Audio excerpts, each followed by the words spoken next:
¿Alguna vez te has preguntado por qué ciertas partes de la historia bíblica parecen haber sido silenciadas?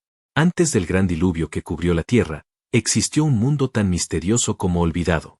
Era un tiempo donde gigantes caminaban entre los humanos, el cielo aún tocaba la tierra, y el velo entre lo visible y lo invisible era casi inexistente. Hablar del mundo antediluviano, de los días de Noé, es adentrarse en una era envuelta en sombras, secretos y silencios. Fue una etapa donde la creación todavía latía con la presencia original de Dios, pero también donde ya germinaban las semillas de la rebelión, la corrupción y del juicio inevitable. Las primeras páginas del libro del Génesis nos hablan de este mundo no como un simple escenario para cuentos infantiles sobre un arca y animales en pareja. No. Fue un campo de batalla espiritual, una época marcada por la intervención directa de lo divino, por la interacción de los cielos con una humanidad que, aunque aún cercana a su Creador, caminaba con rapidez hacia la autodestrucción. La tierra todavía era joven, la naturaleza aún entonaba cánticos de orden, pero los corazones de los hombres ya se inclinaban hacia el caos. Lo que comenzó en el Edén como una comunión pura entre el Creador y su creación, pronto se desvió hacia el abismo. La Biblia no ignora esta realidad. En Génesis 6:5 leemos: «Y vio Jehová que la maldad de los hombres era mucha en la tierra, y que todo designio de los pensamientos del corazón de ellos era de continuo solamente el mal». Este no era un mundo cualquiera. Era una civilización avanzada en tecnología, arte y conocimiento, pero profundamente corrompida en su espíritu. Ciudades surgían, la música florecía, las ciencias se desarrollaban, pero el alma humana estaba gravemente enferma. A pesar de esto, aún quedaban rastros de luz en ese mundo olvidado. Voces que clamaban por lo eterno, hombres y mujeres que no se doblegaron ante la decadencia de su generación. Porque mucho antes de que la primera gota del diluvio tocara la tierra, ya se libraba una guerra invisible en el plano espiritual. La rebelión celestial, cuando los ángeles abandonaron el cielo. Todo comenzó, en realidad, mucho antes del Edén. Antes de que el ser humano pisara el polvo de la tierra, antes de que existieran mares o montañas, ya había ocurrido un movimiento sutil pero profundo, en los cielos. La primera rebelión no fue humana, sino angelical. Seres espirituales, creados para reflejar la gloria divina, eligieron libremente rebelarse contra el propósito para el cual fueron hechos. La armonía del universo se fracturó por primera vez. En Job 38, 4-7, Dios pregunta: ¿Dónde estabas tú cuando yo fundaba la tierra? Cuando alababan todas las estrellas del alba, y se regocijaban todos los hijos de Dios. Estos hijos de Dios, ángeles creados antes que el hombre, presenciaron el nacimiento de la creación. Pero no todos permanecieron fieles. Uno de ellos, un ser de luz conocido como Lucifer, fue consumido por el orgullo. El profeta Isaías lo describe en el capítulo 14. ¿Cómo caíste del cielo, oh lucero, hijo de la mañana? Tú que debilitabas a las naciones, fuiste derribado a la tierra. Lucifer no solo deseaba gloria, quería ser como el Altísimo. Anhelaba el trono de Dios. Pero quien se exalta por encima del Creador, cae. Y no cayó solo. Apocalipsis 12 revela que el dragón, símbolo de Satanás, arrastró consigo la tercera parte de las estrellas del cielo, una clara referencia a una tercera parte de los ángeles que decidieron seguirlo. Judas 1:6 añade que esos ángeles no guardaron su dignidad, sino que abandonaron su propia morada, y que están ahora reservados en prisiones eternas bajo tinieblas para el juicio del gran día. Este acto cósmico de rebelión tuvo consecuencias más allá de lo imaginable. Lo que ocurrió en el cielo alteró para siempre la historia espiritual de la humanidad. Porque sí, los ángeles fueron creados con libre albedrío. No eran autómatas. Tenían la capacidad de elegir, y algunos eligieron mal. La caída de los ángeles y la corrupción del mundo. Aquellos seres celestiales, los ángeles, fueron creados con voluntad, conciencia y propósito. Eran ministros delante del trono divino, servidores de luz, portadores de alabanzas, mensajeros de juicio y revelación. Pero el don del libre albedrío les permitió tomar decisiones, y algunos eligieron mal. Esa elección no fue inofensiva, provocó consecuencias eternas. La rebelión angélica no solo trastocó la estructura del cielo, también impactó profundamente el plan divino de redención. Al rechazar el orden celestial, los ángeles caídos crearon un orden alternativo, un reino paralelo, en abierta oposición al reino de Dios. El apóstol Pablo lo explicó con claridad cuando escribió en Efesios 6:12. Porque no tenemos lucha contra carne y sangre, sino contra principados, contra potestades, contra los gobernadores de las tinieblas de este mundo. Esto no es solo una metáfora espiritual, es una descripción precisa de una jerarquía organizada del mal, con estructura, misión y estrategia. En el centro de esta red está aquel que fue ungido como querubín protector, y que se transformó en adversario, Satanás.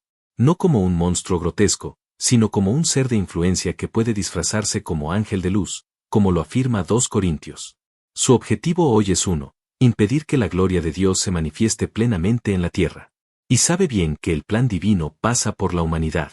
Por eso, en los días previos al diluvio, decidió intervenir de manera directa. Pero para tocar al hombre, tenía que descender. Y eso fue exactamente lo que ocurrió. El descenso de los vigilantes y la llegada de los Nefilim.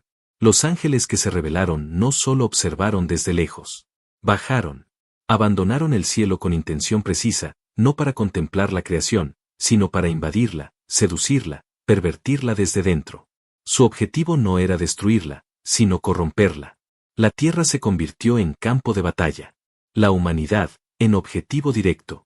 Y el plan de Dios, en una amenaza para los rebeldes. El capítulo 6 del Génesis contiene uno de los pasajes más inquietantes de toda la Biblia.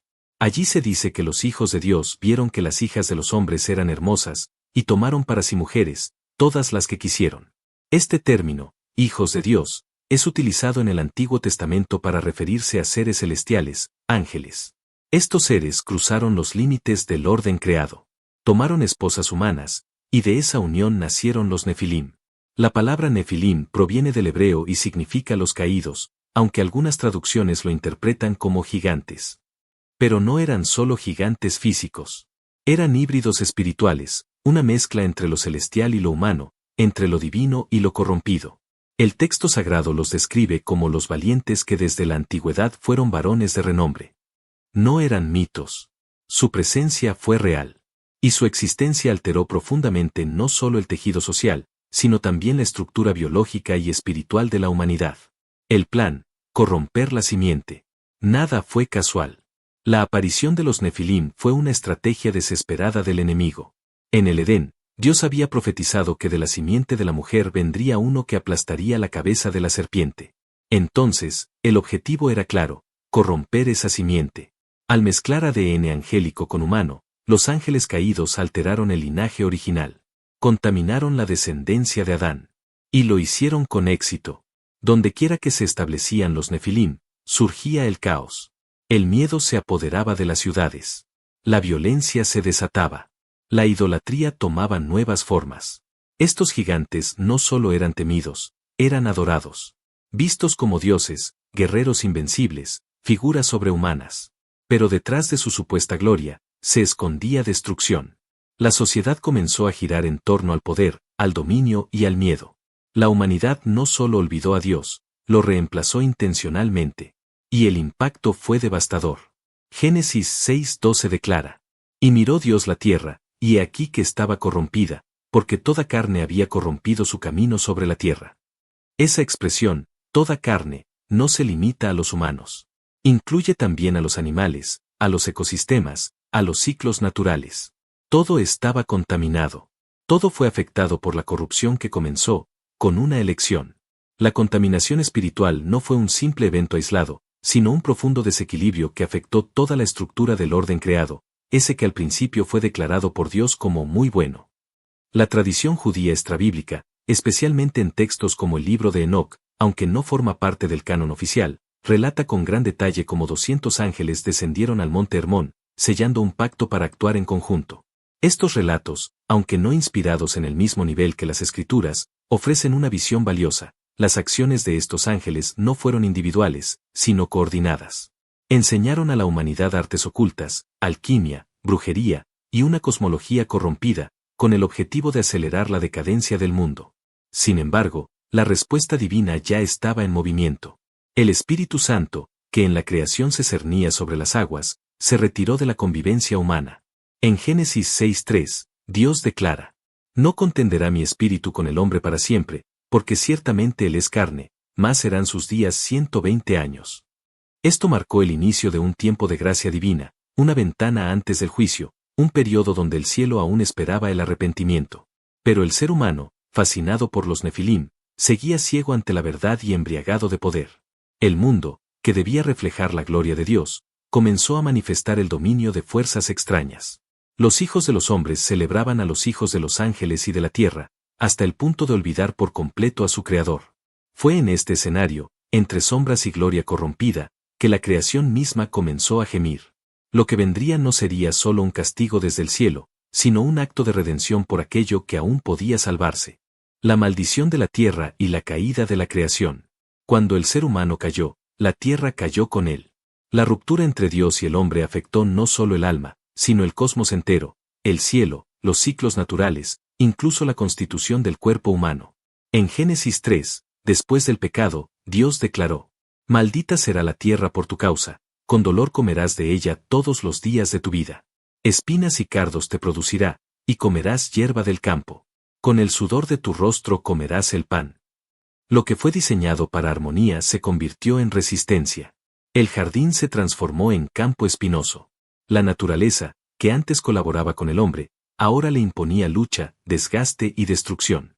No era un acto de venganza divina, sino una consecuencia inevitable del desorden espiritual sembrado por el pecado. La creación, que vibraba en sintonía con la presencia de Dios, ahora reflejaba una nueva realidad, una marcada por la ausencia divina, por distancia espiritual y por conflicto. En Romanos 8, el apóstol Pablo lo explica con profundidad. Porque la creación fue sujetada a vanidad, no por su propia voluntad, sino por causa del que la sujetó en esperanza. Esto significa que la maldición de la tierra no fue definitiva, sino una etapa de anhelo cósmico, una espera por redención. La muerte, antes inexistente, comenzó a regular los ciclos biológicos. Los animales pacíficos se volvieron depredadores. La alimentación cambió. El cuerpo humano, antes destinado a la inmortalidad, comenzó a deteriorarse. La Biblia afirma que Adán vivió 930 años, pero incluso esa longevidad representa un deterioro comparado con el propósito original. La creación se transformó. Las montañas se movieron, los mares crecieron, y nacieron los desiertos. Todo cambió. La tierra como reflejo del corazón humano. El ser humano perdió claridad espiritual. Sintió miedo ante lo que antes le era familiar, se escondió de Dios, y la tierra maldita se convirtió en símbolo de separación. Cada espina, cada dolor de parto, cada tormenta, era un recordatorio físico de la caída espiritual. El mundo empezó a comportarse como un espejo del corazón humano, inestable, dividido, en contradicción con su origen.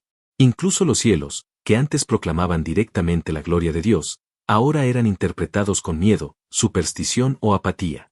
La luz del sol, la regularidad de las estaciones, las mareas, seguían un ritmo, pero un ritmo que ya no era completamente armonioso.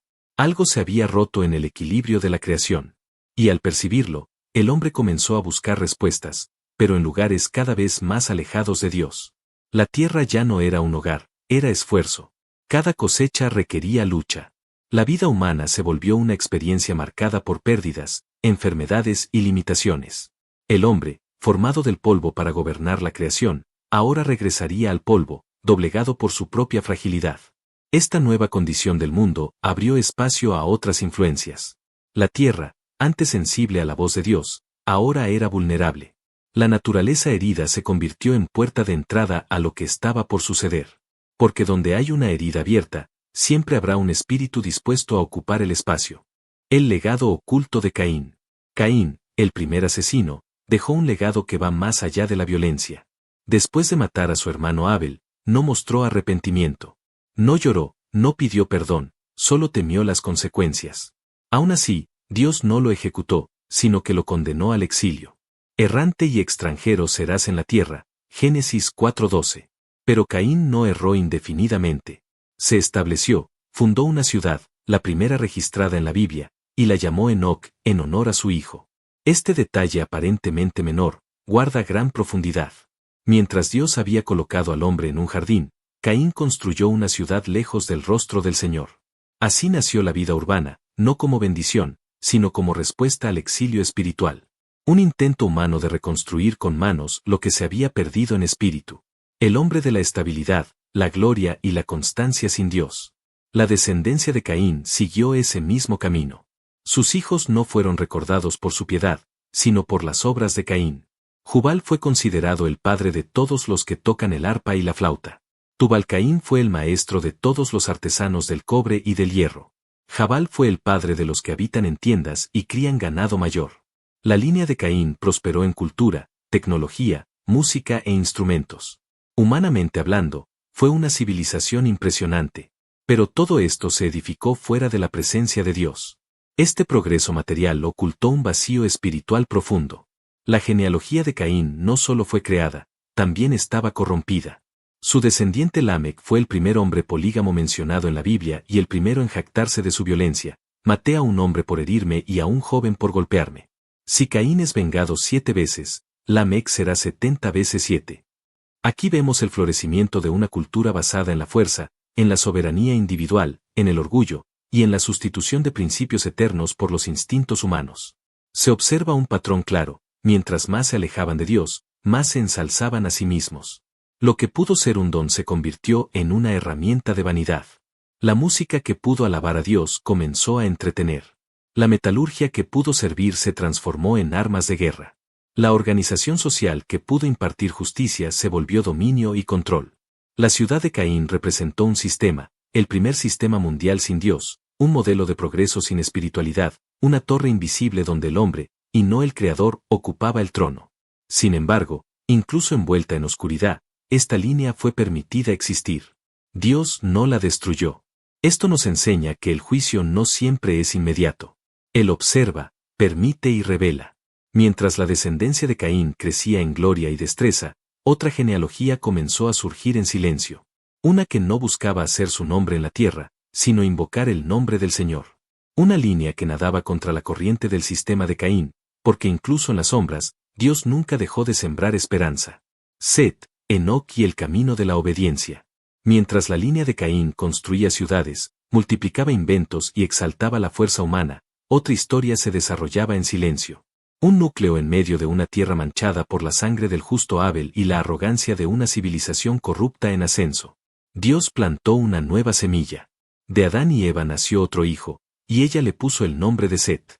En Génesis 4:25 se dice: Dios me ha dado otro descendiente en lugar de Abel, porque Caín lo mató. Esta afirmación no es solo emocional, es un evento profético. Set aparece como restauración, como el hilo de continuidad del plan divino. A diferencia de la línea de Caín, que rápidamente se volvió hacia la autoexaltación, los descendientes de Set son presentados de forma más sobria pero espiritualmente impactante. El texto dice que comenzaron a invocar el nombre del Señor, Génesis 4:26. Esta sencilla frase encierra una gran profundidad. En hebreo, invocar el nombre del Señor significa mucho más que gritar. Es reconocer su poder, soberanía y buscar su rostro como dirección para la vida. Fue un acto de entrega y devoción en medio de una cultura autosuficiente. En esta genealogía sobresalen hombres que, aun viviendo en tiempos en que la mayoría se apartó de Dios, eligieron caminar con Él. Enoc es el ejemplo supremo de esto. En Génesis 5:24 se dice: Enoc caminó con Dios, y desapareció, porque Dios se lo llevó. Esta frase expresa algo absolutamente extraordinario. En tiempos en que la muerte era el destino de todos, Enoc no murió.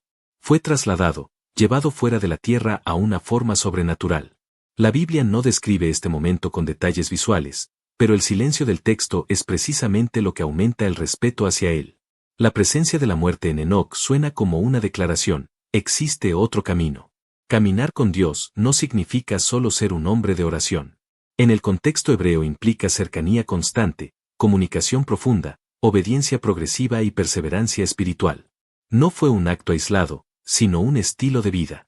Enoc vivió 65 años antes de que naciera Matusalén, y desde entonces caminó con Dios 300 años más. En un mundo en decadencia, fue un altar vivo, un pilar espiritual que resistió la caída a su alrededor. La carta a los Hebreos 11:5 profundiza este testimonio. Por la fe, Enoc fue trasladado para no ver la muerte, no fue hallado porque Dios lo trasladó. La fe de Enoc no era solo creer que Dios existía, sino vivir como alguien que está en la presencia constante de un Dios personal e íntimo. Su vida se convirtió en un eterno ejemplo de devoción. Un hombre que no construyó ciudades, no dominó tierras, no tuvo ejércitos, pero vivió tan cerca de Dios que fue absorbido por su gloria antes de que la muerte lo tocara. Teológicamente, Enoc representa el camino del remanente. Señala a todos aquellos que, aun rodeados de oscuridad, mantienen la luz encendida a través de la comunión. Su vida es un contraste absoluto con los Nefilim, con la descendencia de Caín, con aquellos que huyeron hacia la violencia y la idolatría.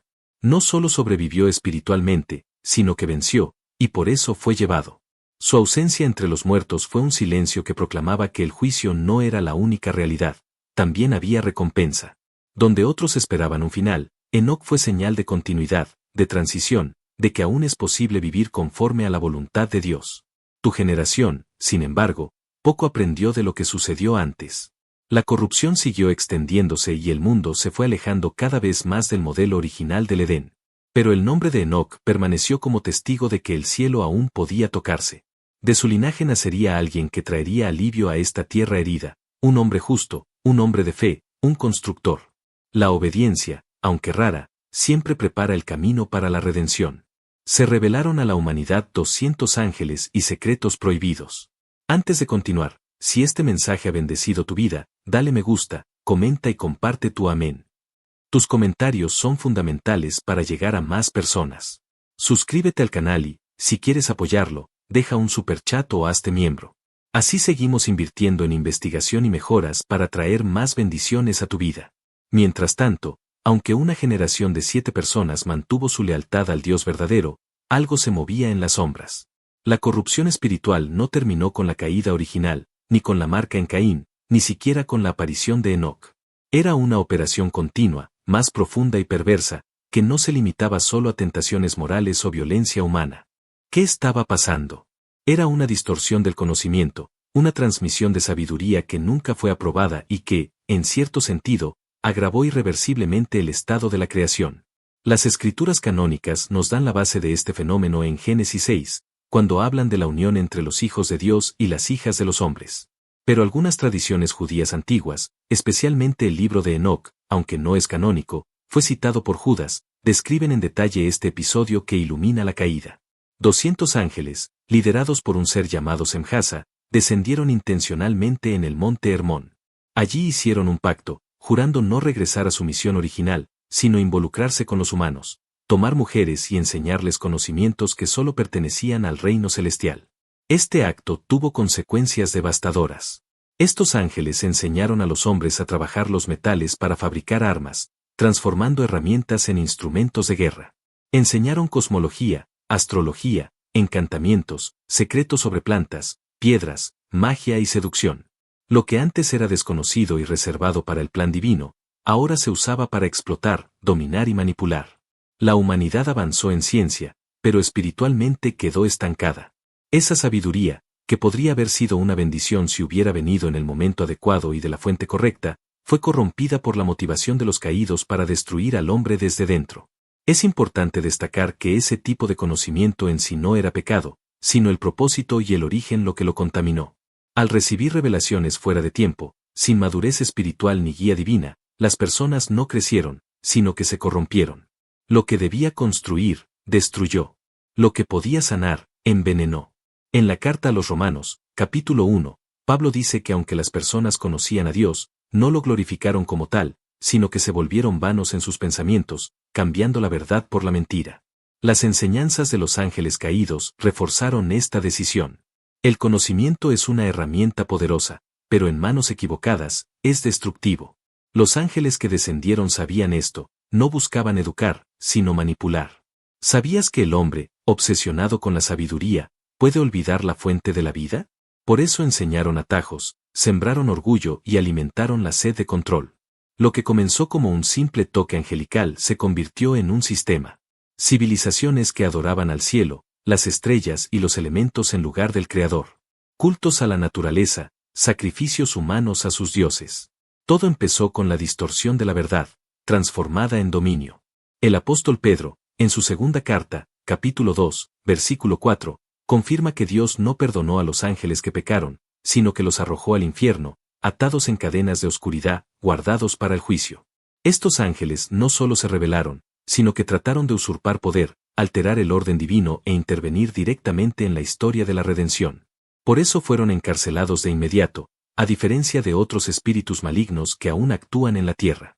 Su error fue único, perpetuar sus enseñanzas, que fueron transmitidas de generación en generación, incluso después del diluvio. La Torre de Babel, Egipto, Babilonia, Grecia, Roma, Todas esas culturas bebieron de fuentes que regresaban a aquellos días. Ideas sobre dioses inmortales, híbridos poderosos, manipulación de la naturaleza y secretos aún reflejan esa época antigua. La semilla sembrada por los ángeles caídos no murió con ellos, dio frutos. El mundo antediluviano se convirtió en un laboratorio espiritual para todo lo que se repetiría después. Pero la intensidad era tal que Dios tuvo que actuar con urgencia. La humanidad quedó encantada con la sabiduría prohibida. Lo que era santo se volvió común, lo eterno se comercializó, lo sagrado fue profanado. Ahora, el hombre no solo ignoraba a Dios, sino que pensaba que podía ser como él. El mismo engaño que sedujo a Lucifer sedujo a la tierra. La caída, otra vez, fue inevitable, la decadencia moral universal. Cuando la tierra perdió su rumbo, la creación gimió, el cielo se silenció, y la tierra, ya corrompida en su estructura, se sumió en un colapso moral sin precedentes. Después de la invasión de los ángeles y la propagación del conocimiento prohibido, la humanidad no solo se volvió de Dios, sino que fue completamente rechazada. El mundo antediluviano se convirtió en un espejo de la naturaleza humana entregada a sus propios deseos. Lo que comenzó con la desobediencia en el Edén evolucionó hacia una rebelión que afectó toda la estructura social. Génesis 6:5 lo dice con claridad, y vio Jehová que la maldad de los hombres se multiplicaba sobre la tierra, y que todo designio de los pensamientos de su corazón era de continuo solamente el mal. Esto no es una descripción simbólica, es una radiografía del alma humana en su estado más degradado. No solo pecaban, vivían en pecado, soñaban con maldad, planeaban maldad, amaban la maldad. La conciencia colectiva estaba deformada, los valores invertidos. La injusticia se exaltaba como virtud, y el mal como sabiduría. El mundo antes del diluvio tenía cultura, ciudades, herramientas, profesiones, pero todo era usado para alimentar la corrupción. La violencia no era la excepción, era la norma. La sensualidad se convirtió en moneda social. La mentira fue instrumento de poder, y el ego humano se alimentó de todo lo que los ángeles rebeldes enseñaron, convirtiéndose en el centro de la existencia. No había ya temor, ni verdad, solo sobrevivencia, dominio y deseo. En ese contexto, la familia, la primera institución establecida por Dios, fue desmantelada. El matrimonio, creado para reflejar la unión entre hombre, mujer y creador, fue degradado a mera posesión y manipulación. La maternidad perdió valor. El hogar dejó de ser refugio para convertirse en campo de batalla. Generaciones se desconectaron. El respeto por los mayores desapareció. La palabra perdió valor. La sangre fue trivializada y la vida humana se volvió desechable. Todo esto no fue simple consecuencia de malas decisiones, sino fruto de una operación espiritual articulada, continua y progresiva. Satanás no solo tentó al hombre en el Edén, sino que creó una cultura alternativa donde todo lo que Dios amaba era ridiculizado, mutilado o reemplazado. La creación fue capturada por ideologías y prácticas que exaltaban a la criatura en lugar del Creador. En su carta a los Romanos, capítulo 1, Pablo describe con gran precisión este ciclo de degeneración. A pesar de tener conocimiento de Dios, no lo glorificaron como tal. Más bien, se perdieron en sus propios razonamientos, y su necio corazón se oscureció. El corazón del hombre, alejado de la luz, se volvió tiniebla, y esta oscuridad se extendió a todo lo que lo rodeaba. Incluso la tierra comenzó a reaccionar ante este malestar. Los animales se volvieron más feroces, el clima se volvió impredecible, las cosechas fueron escasas, y la creación parecía resistir la misma existencia del ser humano. Fue como si todo el universo estuviera gritando al unísono, esto no puede seguir así. Pero, a pesar de todo esto, Dios no actuó de inmediato. Él esperó, observó y buscó ojos que todavía lo miraran. Sin embargo, cuanto más esperaba, más se hundía el mundo. La corrupción espiritual se volvió institucional, la injusticia fue sistémica y el pecado fue celebrado. La tierra no solo se perdió, sino que rechazó el camino correcto y escogió caminar en la oscuridad. Así comenzó el fin del tiempo de misericordia. Cuando el Creador contempló plenamente su obra deformada, no apartó la mirada, sino que se levantó con dolor y determinación para juzgar. Varias escrituras llevan una carga emocional tan profunda como Génesis 6:6, donde se dice que Dios se arrepintió de haber creado al hombre y su corazón se entristeció. Esto no es solo una frase simbólica, sino una revelación íntima del corazón de Dios, que ama profundamente, pero ahora contempla su creación rechazando cada principio, cada oferta de redención y cada rastro de su presencia. Este arrepentimiento divino no es un error, sino la expresión de un dolor tan profundo que solo puede describirse como el llanto del propio Creador. Dios es inmutable en su esencia, pero su relación con la humanidad es dinámica. Él observa, responde y siente. Y cuando el hombre persiste en el camino de la destrucción, incluso después de recibir participación, tierra, bendiciones y guía, Dios no guarda silencio, Él sufre. Como dice el texto, su corazón se entristeció. Esto muestra que el juicio divino no nace de un frío enojo, sino de una profunda tristeza. No es impulsado por la ira, sino por el dolor, la tristeza de un padre que ve a sus hijos rendirse voluntariamente a la muerte. La paciencia divina duró siglos, esperó por cada generación. Personas como Enoc fueron testigos de su justicia. La genealogía de Set aún mencionaba su nombre, pero la mayoría escogió otro camino: gigantes, cultos paganos, pactos con ángeles caídos, fuerzas oscuras, la tentación del conocimiento corrupto. El mundo ya no reflejaba el cielo, la tierra se había convertido en una distorsión de la voluntad divina. La decisión de Dios de enviar juicio no fue apresurada, sino la única respuesta posible ante la completa decadencia de todo lo que Él había declarado bueno. En Génesis 6:7, Él sentencia: destruiré de la faz de la tierra al hombre que he creado, desde el hombre hasta la bestia, los reptiles y las aves del cielo, porque me arrepiento de haberlos hecho. Esto revela que la contaminación no era solo moral, sino existencial. Toda la creación se volvió irreconocible.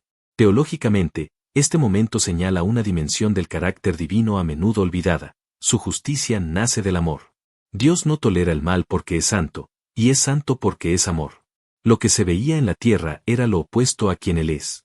Por eso, el juicio no fue un acto aislado, sino la continuación de su carácter. Un Dios que no interviene en el sufrimiento no es justo. Un Dios que ve a los niños aplastados y a los inocentes sacrificados sin actuar, no es un verdadero Padre. El diluvio fue una intervención porque Dios aún se preocupaba. Pero incluso en esta decisión, hay un detalle que no debe ignorarse: Dios no destruyó sin avisar. Primero advirtió, transmitió un mensaje y buscó a alguien que todavía quisiera escucharlo. Porque en medio del dolor, Él no rompió el pacto hecho consigo mismo de redimir al mundo a través de la simiente de la mujer. Fue en este contexto de juicio inevitable y de oscuridad esparcida que un hombre sencillo, pero honesto, atrapó la mirada del Eterno y justo en medio del caos, la misión de Noé. En medio del escenario más sombrío que la humanidad haya vivido, cuando los cielos estaban cargados de ira y la tierra empapada de violencia, un hombre brilló. No por poder, ni gloria, ni hazañas extraordinarias, sino porque en un mundo que había olvidado Dios, Él aún le obedeció. Génesis 6:8 nos hace una de las declaraciones más significativas de la narrativa bíblica: Noé halló gracia ante los ojos del Señor. La gracia de Dios no es una reacción automática ni un favor ocasional, sino que permanece donde hay lugar para ella. Y Noé, a diferencia de su generación, mantuvo un corazón dirigido al Creador. Mientras todos se arrodillaban ante los gigantes del placer y la mentira, Noé sostuvo su vida ante el altar. La Biblia dice que era justo, íntegro entre sus contemporáneos, y que caminaba con Dios. Génesis 6:9, las mismas palabras usadas para describir a Enoc. Esto nos muestra que incluso en un mundo en ruinas, la comunión con Dios todavía era posible. Noé no era perfecto, era humano, pero su diferencia estaba en la orientación de su corazón.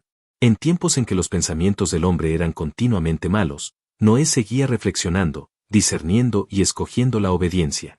La justicia que lo definió no fue fruto de méritos personales, sino de una vida vivida en la presencia de Dios.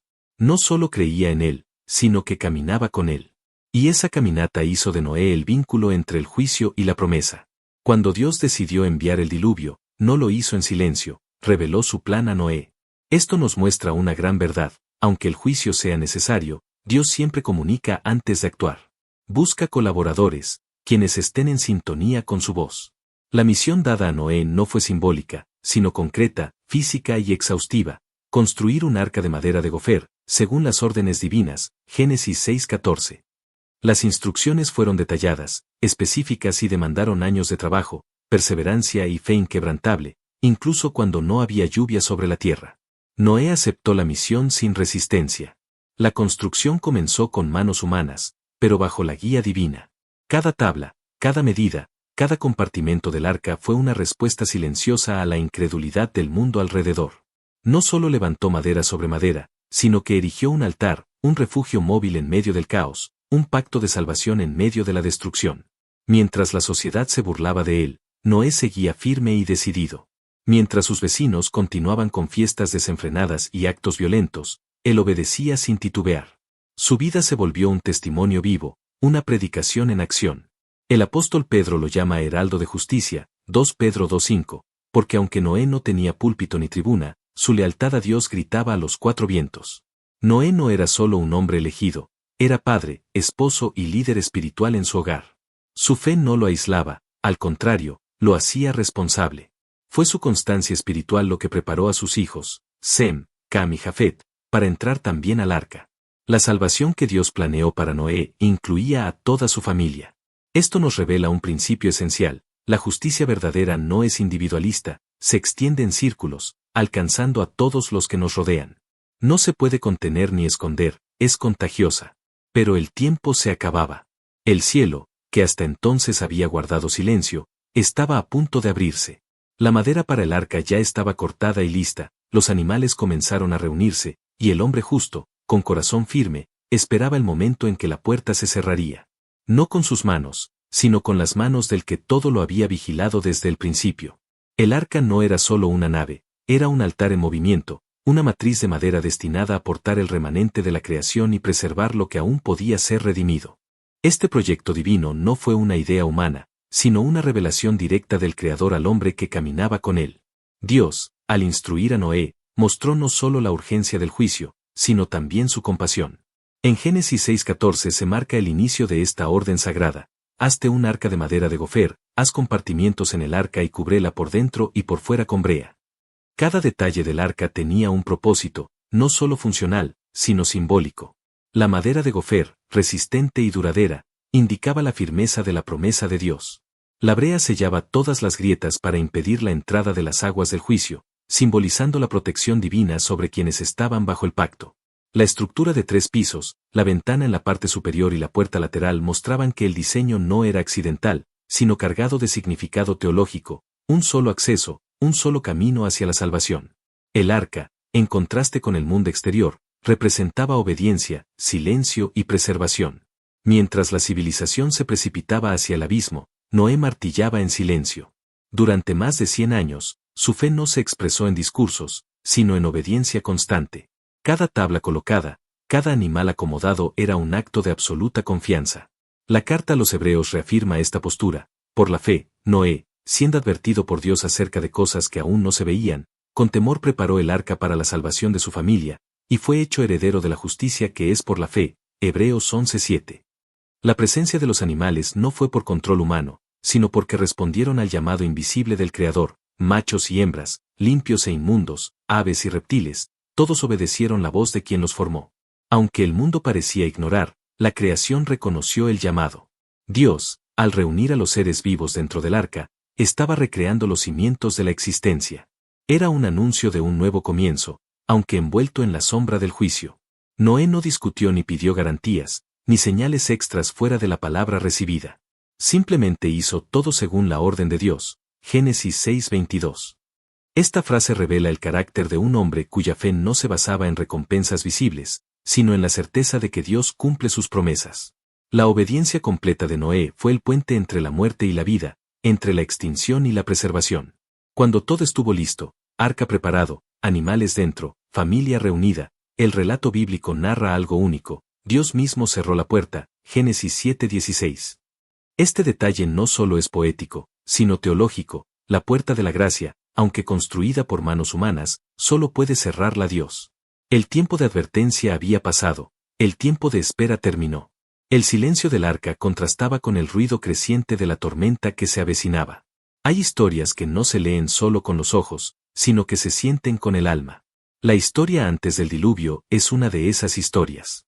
Más que un relato de juicio, nos muestra la gracia; más que un castigo a la corrupción humana, nos presenta a un Dios que aún busca al justo.